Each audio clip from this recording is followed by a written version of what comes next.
Hello students, welcome in 12th class physics. Students, in previous video we discussed about the properties of electromagnetic wave and also we discussed about the formation of electromagnetic wave. So students we will discuss with you the important property of the electromagnetic wave, that is transverse nature of electromagnetic wave. तो बेटा as you know as name suggested transverse nature, it means जो electric field magnetic field vectors है they vibrate perpendicular to each other and also they vibrate perpendicular to the direction of wave propagation. तो हमने यही यहाँ पे prove करना है कि जो इलेक्ट्रिक फील्ड है भाई और मैग्नेटिक फील्ड है और जो वेव की डायरेक्शन है ऑल वाइब्रेट या very perpendicular to each other.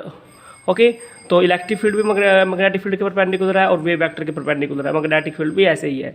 तो हम यही दिखाना चाहते हैं. तो बेसिकली हमने इसके लिए क्या करते हैं, let us consider wave is travelling along x axis.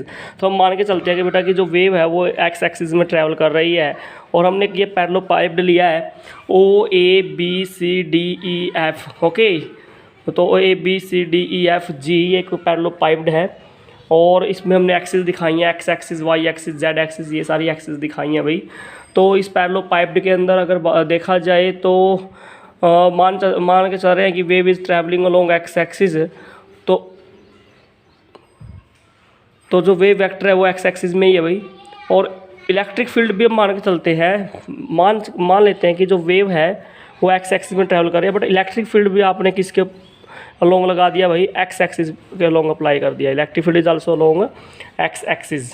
ठीक है भाई, जनरली होता नहीं है ऐसा.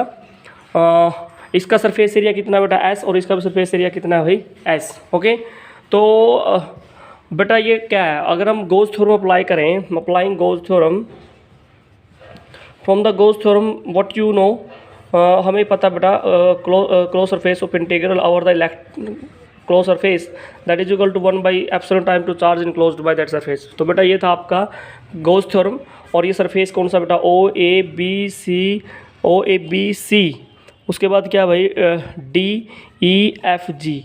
ठीक है भाई, ये कोई क्लोज सरफेस है उस पर हमने क्या की गोज थ्योरम अप्लाई करी.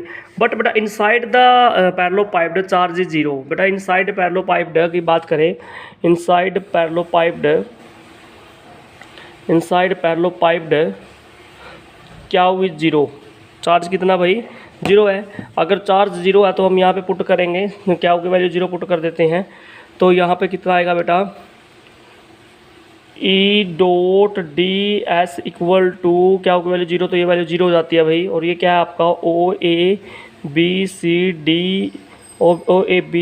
D E F G. ठीक है भाई, तो ये पैरेललोपाइप्ड था. अब देखो ये पैरेललोपाइप्ड कितने फेसेस है बेटा, इसमें 6 फेसेस हैं, front side, back side, left side, right side, top side and up side. तो 6 फेसेस का सम है. तो हम इस पैरेललोपाइप्ड को 6 पोर्शन में डिवाइड कर लेते हैं बेटा, लाइक दिस वन.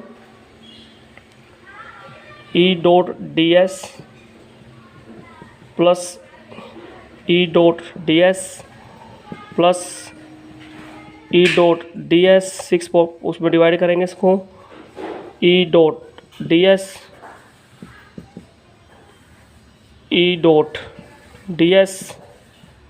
और last one is E dot D x.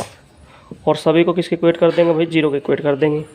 तो 6 फेसेस थे, तो 6 फेसेस में इसको डिवाइड कर लिया. तो फेसेस कैसे डिवाइड करेंगे, like this one A B C D, जैसे एक फेस अभी ये रहा ए बी सी डी. ठीक है, ये फेस अभी सिमिलरली ये फेस रहा आपका E F G D. Okay, top face कौन सा बेटा, top face A B E F. Top तो ये था टॉप. बॉटम कौन सा बेटा, बॉटम है भाई सी डी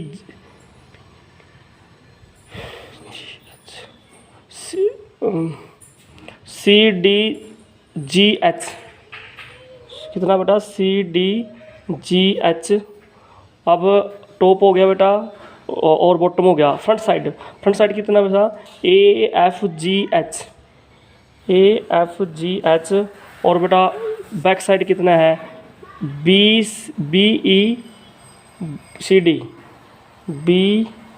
ई सी डी. ठीक है, तो इस तरह से इस पैरेललोपाइप्ड को हमने कितने पोर्शन में डिवाइड कर लिया बेटा, 6 पोर्शन में डिवाइड कर लिया है.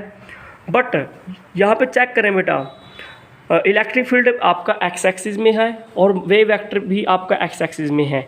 बाकी अगर वाई और जेड एक्सिस की बात करें तो वाई और जेड एक्सिस में बेटा क्या है, इलेक्ट्रिक फील्ड क्या है भाई, परपेंडिकुलर है, perpendicular to Y and Z axis.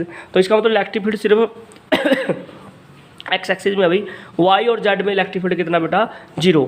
तो बेटा अगर हम बात करते हैं हमारा जो ये ABCD फर्स्ट फेस और ये सेकंड वाला फेस, यानी कि ABCH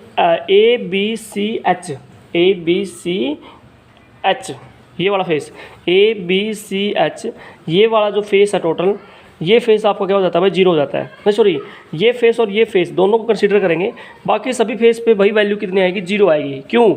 क्योंकि वेव आपकी एक्स एक्सिस में है, या you can say that electric field आपका इस तरफ है, और अगर आप इस तरफ कंसीडर करोगे तो बेटा 90 डिग्री का एंगल बनेगा। दो ही फेस ऐसे हैं, सरफेस ऐसे है जिसमें इलेक्ट्रिक फील्ड और वेव वेक्टर क्या भाई सेम लाइन में है। इस फेस पे और इस फेस पे बेटा इलेक्ट्रिक फील्ड और वेव वेक्टर क्या है, सेम है भाई। तो एरिया और इलेक्ट्रिक फील्ड सेम है। Otherwise for you can say that for Y and Z axis electric field is perpendicular to surface, electric field is perpendicular to surface. सभी का सरफेस एरिया अगर ऐसा है तो वाई और जेड में ये परपेंडिकुलर है। डॉट खोल लेंगे तो बेटा क्या आएगा, कोस आएगा, और कोस 90 कितना होगा बेटा, 0 हो जाएगा। तो वी कैन से दैट कि ये जो फेसिस है भाई, face number you can say that ये वाले बेटा, ये सभी के सभी फेसिस क्या हो जाएंगे भाई, 0 हो जाएंगे। ठीक है, सिर्फ 2 ही फेस बच जाएंगे आपके, उनको चेक करते हैं बेटा। आपका फेस बच जाता है एक तो कौन सा भाई, फेस आपका बच जाता है बेटा E.DS, कौन सा फेस है बेटा, ये फेस आपका ABCH। तो ABCH एक तो ये फेस आपका E.DS, और एक फेस आपका ये बेटा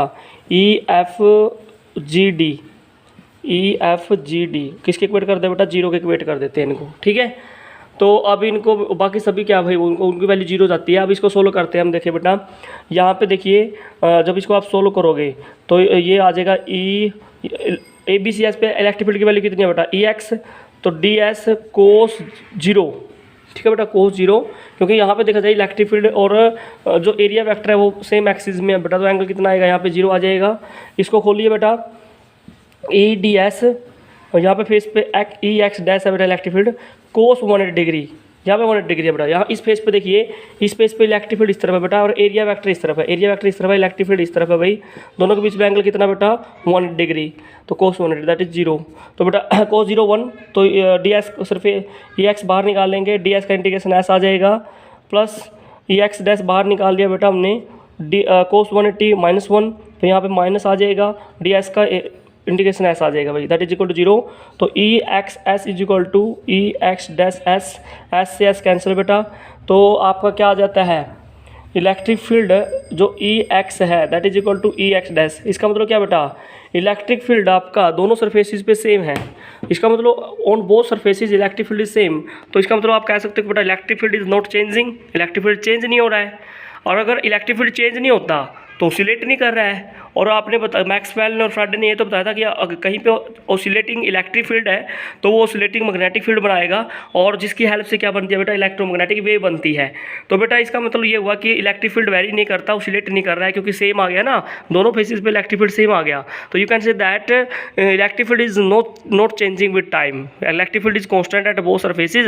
तो you can say that electromagnetic wave is not formed. तो आप लिखोगे electromagnetic wave is not formed. तो so our portion is wrong. जो हमने माना है ना, क्या माना हमने कि जिस साइड में वेव जा रही है उसी पे ही इलेक्ट्रिक फील्ड होगा। जिस डायरेक्शन में इलेक्ट्रिक वेव इज ट्रैवलिंग उसी डायरेक्शन में अगर इलेक्ट्रिक फील्ड है तो बेटा वेव नहीं बनेगी। बट हमने कंसीडर करके चले थे कि वेव वेक्टर भी एक्स एक्सिस में है, इलेक्ट्रिक फील्ड भी एक्स एक्सिस में है, तो बेटा ये कंसीडर करना रॉन्ग है। तो इसलिए हम कहेंगे कि कभी भी ऐसा नहीं होगा कि जिस डायरेक्शन में वेव जा रही है उसी डायरेक्शन में भी इलेक्ट्रिक फील्ड होगा, ये कभी भी पॉसिबल नहीं हो सकता। तो at last you can say that कि जो इलेक्ट्रिक फील्ड है वो भी परपेंडिकुलर टू वेव डायरेक्शन आएगा, मैग्नेटिक फील्ड भी परपेंडिकुलर टू वेव डायरेक्शन आएगा, और इलेक्ट्रिक फील्ड और मैग्नेटिक फील्ड भी आपस में क्या आएंगे भाई, परपेंडिकुलर तो आएंगे ही आएंगे। तो यही हम चाहते थे बेटा कि ट्रांसवर्स नेचर का मतलब होता है कि electric field is perpendicular to the wave direction, magnetic field is perpendicular to the wave direction. तो यही हम इस वीडियो में प्रूव करना चाहते हैं स्टूडेंट्स। हमने इसमें प्रूव किया। तो स्टूडेंट्स अगर आपकी कोई प्रॉब्लम है तो you can take your doubt students. तो आज के वीडियो में इतना ही। Thanks for watching students.